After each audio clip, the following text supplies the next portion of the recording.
बात वो भी पूजनीय गुरु जी जैसे विभूतियों के निर्देशन के कारण से।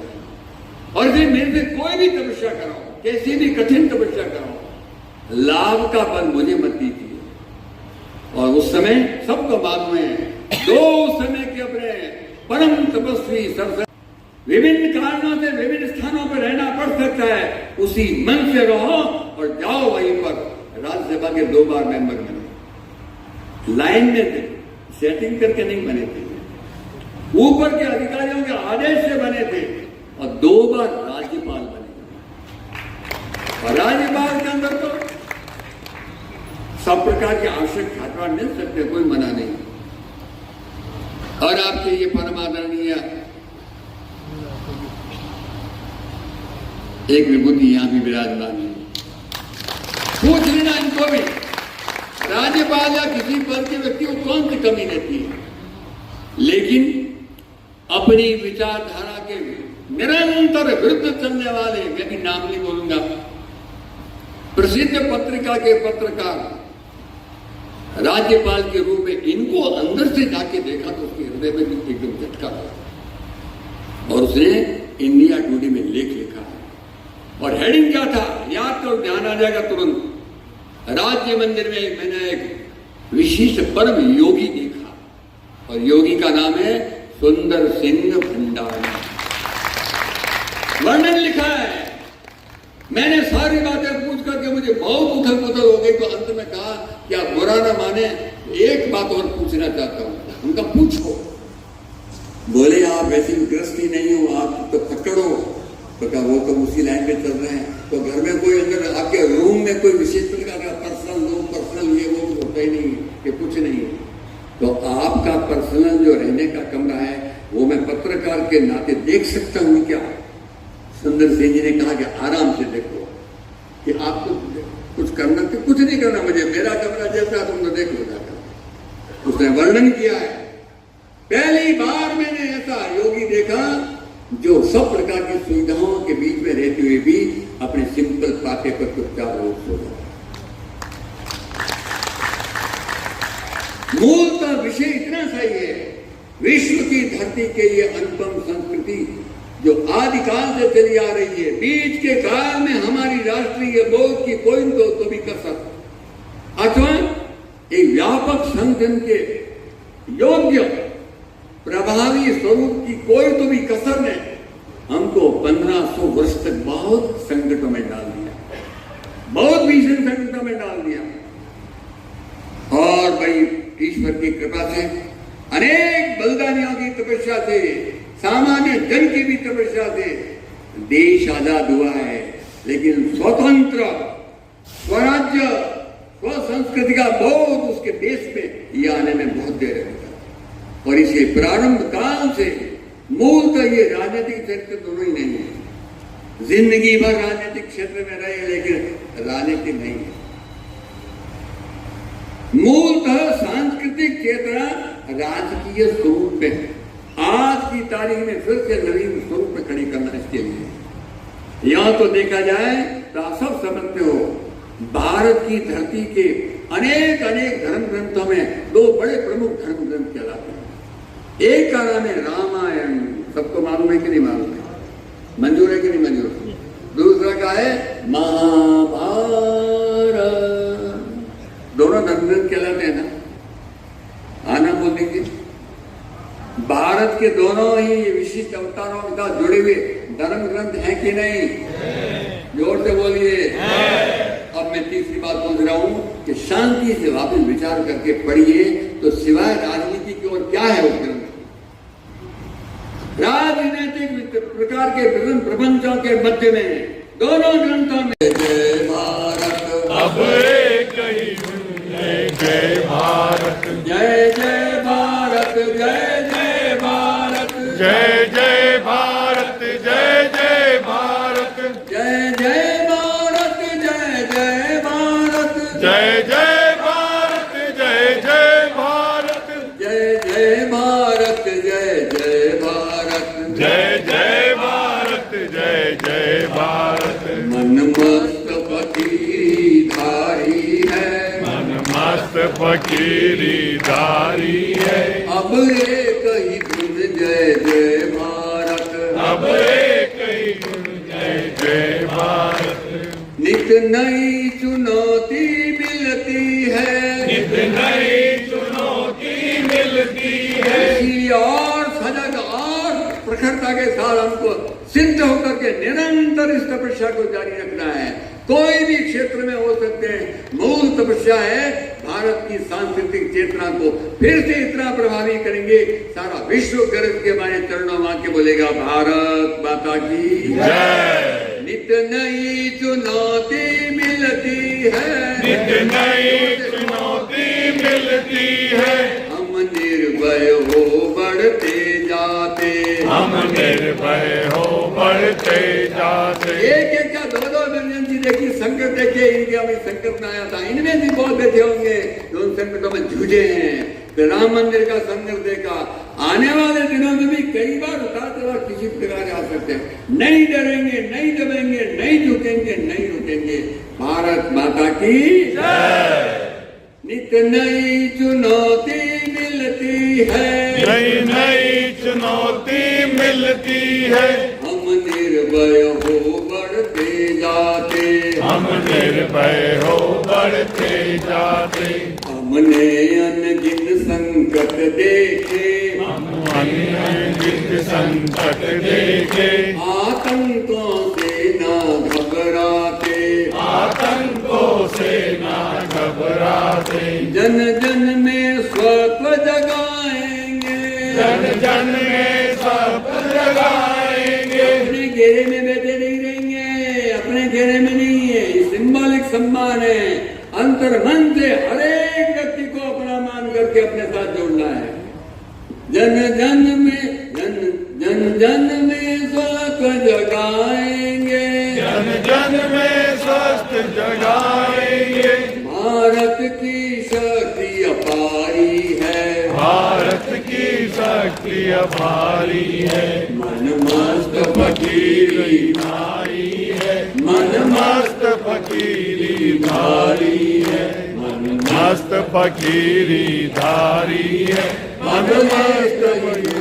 जय जय भारत, जय जय भारत, जय जय भारत, जय जय भारत, जय जय भारत। जय जय भारत, जय जय भारत, जय जय भारत, जय जय भारत, जय जय भारत, जय जय भारत।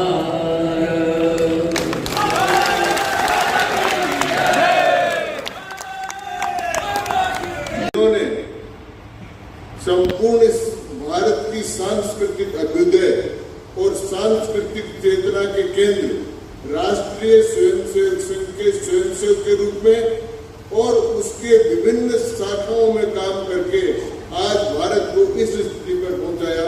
मैं एक बात करना चाहता हूं, आज तो भारत का वैभव देख रहे हैं, आज तो भारत की सांस्कृतिक दिग्विजय की यात्रा देख रहे हैं। इसमें अगर योगदान है तो 100 साल के राष्ट्रीय स्वयंसेवक संघ के उन प्रचारकों का, कार्यकर्ताओं का, स्वयंसेवकों की 4 पीढ़ियों का त्याग और बलिदान है। उस त्याग और बलिदान के प्रतीक के रूप में सुंदर सिंह जी भंडारी थे। उनका जीवन क्या है, मैंने उनको कई प्रकार से देखा, आप सब लोगों ने देखा। ऐसा महापुरुष बार बार पैदा नहीं होता, लेकिन ऐसे महापुरुष संघ में ही पैदा होता। अभी बाबा जी अपन नंदलाल जी कह रहे थे, हम एक बात सोच कई बार कहते हैं, वो ऋषि परंपरा के आदमी थे। लेकिन मैं एक बात कहना चाहता हूं कि भारत में अब आगे आने वाले समय में लोग ये कहेंगे कि वो प्रचारक परंपरा के व्यक्ति थे। प्रचारक परंपरा उसी प्रकार की परंपरा जैसे ऋषि परंपरा थी, वो प्रचारक परंपरा है। आज इन सब लोगों का सम्मान हुआ, उन सब की तरफ से। मैं विशेषकर इसलिए कहना चाहता हूं कि सम्मान से कुछ नहीं, सम्मान के कारण से दूसरे कार्यकर्ताओं को भी वैसा काम करने का अवसर प्राप्त हो, प्रेरणा प्राप्त हो, इसके लिए काम किया गया है। मैं गुलाब जी के प्रति, नंदलाल जी बाबा जी के प्रति, बाबूलाल जी खराड़ी के प्रति और विशेषकर ताराचंद जी जो अध्यक्ष हैं इस ट्रस्ट के, बाकी सभी सम्मानित व्यक्तियों की ओर से ये धन्यवाद और आभार प्रकट करना चाहता हूँ कि उन्होंने ये बहुत बड़ा पवित्र काम किया है। वो हमारे लोगों का सम्मान नहीं है, उन स्वयंसेवकों का सम्मान है जिन्होंने 100 साल तक लगातार संघर्ष करके इस राष्ट्र की सांस्कृतिक चेतना का पुनर्जागरण किया है। उनका सम्मान है, उन सबके प्रति सम्मान है। संघ के शिक्षा वर्ग में इनमें से कई मेरे साथ शिक्षक के रूप में भी एक लंबे कालखंड तक आते हैं। अब ओम जी दिखते तो ऐसे ही बिल्कुल, और ओम जी का जो संघर्ष चूरू जिले में रहा, संघ की दृष्टि से भी और अपने काम की दृष्टि से सबसे चुनौतीपूर्ण जिला था। पता नहीं कितनी बार इन पर हमले हुए होंगे, लेकिन इस आदमी ने कभी मुड़ करके नहीं देखा। तो ऐसे श्रेष्ठ व्यक्तियों को ढूंढने का प्रयास करते हैं कि भंडारी जी जैसे श्रेष्ठ व्यक्ति के एक तरह से उनकी पुण्यतिथि पर हम ऐसे संघ के विभिन्न संगठनों में काम करने वाले समर्पित कार्यकर्ताओं का इस ट्रस्ट के माध्यम से सम्मान करें और इसके आधार पर हम भंडारी जी को हमेशा अपनी जहन में बने रहें। इस कार्यक्रम के माध्यम से हम बार बार इसका रिपीटेशन करते हैं।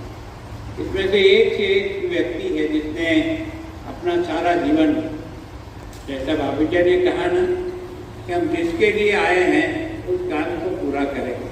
और सौभाग्य देखिए कि न तो आपको विश्वास था न मुझे विश्वास था। क्या जब हमने यात्रा शुरू की तो हमने कहा हम तो कुएं में छलांग लगा रहे हैं, पता नहीं लोग कब हमारी बात को मानेंगे नहीं मानेंगे।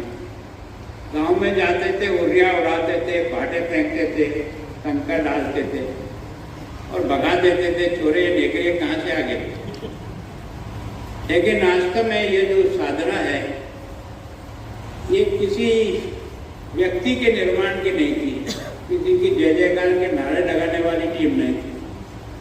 ये देश का वो स्वरूप देखना चाहती थी जिसकी अनादिकाल से भारत ने कोशिश की और अब तक जिंदा है, उसको साकार करने का प्रयास किया। मैं सोचता हूँ कि आज डॉक्टर श्यामा प्रसाद मुखर्जी का भी 23 को उनका पुण्यतिथि, हमने कोशिश की कि कभी 22 को कार्यक्रम कर लेते हैं, कभी 23 को कर लेते हैं। डॉक्टर श्यामा प्रसाद भी अपने आप में एक विलक्षण व्यक्तित्व था। उनके पिताजी भी बहुत बड़े वकील थे, बड़े भाई भी बहुत बड़े वकील थे। उनके पिताजी की इच्छा थी कि श्यामा प्रसाद के जो दूसरे बच्चे थे वे शिक्षा को समर्पित हो, और भगवान ने उसको विलक्षण बुद्धि भी दी। हमेशा टॉप रहा जब भी उसने जो भी परीक्षाएं पास की, और इसके कारण से उनके पिताजी की बहुत इच्छा थी कि ये शिक्षा क्षेत्र में काम करे। शायद ये हिंदुस्तान का पहला व्यक्ति होगा जो 33 साल की उम्र में कलकत्ता विश्वविद्यालय का वाइस चांसलर बना। कितनी विलक्षण प्रतिभा होगी। 23 वर्ष की उम्र में वो सिंडिकेट के मेंबर बन गए। 39 में उन्होंने चुनाव लड़ करके कांग्रेस के टिकट पर उस समय विधान परिषद की उसके मेंबर बने। लेकिन जब कांग्रेस का हालचाल देखा उसने कहा ये तो मुस्लिम तुष्टीकरण की तरफ ही एक तरह से सरेंडर है ना। कोई भी बात कांग्रेसी उस समय की जिन्ना की मुस्लिम लीग के खिलाफ एक शब्द बोलने को तैयार है, और हिंदुओं पर जिस प्रकार का दमन हो रहा था, ऐसे समय में उनको लगा कि अब तो सर से ऊपर पानी जा रहा है। और इसलिए सोमनाथ चटर्जी के पिताजी, जो भी राजनीति में प्रमुख रूप से थे, उन्होंने कहा कि ये डॉक्टर श्यामा प्रसाद मुखर्जी को अब आज की परिस्थिति में राजनीति में लाना आवश्यक है, और इसलिए उनको राजनीति में एक तरह से प्रवेश दिया। उस समय प्रजा जो है कृषि का एक संगठन था, उसके वो मेंबर बने। बाद में वीर सावरकर का कलकत्ता दौरा हुआ था, विश्व हिंदू परिषद के एक तरह से उस विश्व हिंदू महासभा के अध्यक्ष। उन्होंने इस बालक को छांटा कि अगर हिंदुत्व के इस संकट के समय में कोई मुकाबला करने की ताकत रखता है तो वो डॉक्टर श्यामा प्रसाद मुखर्जी रखता है। उसने चयन करके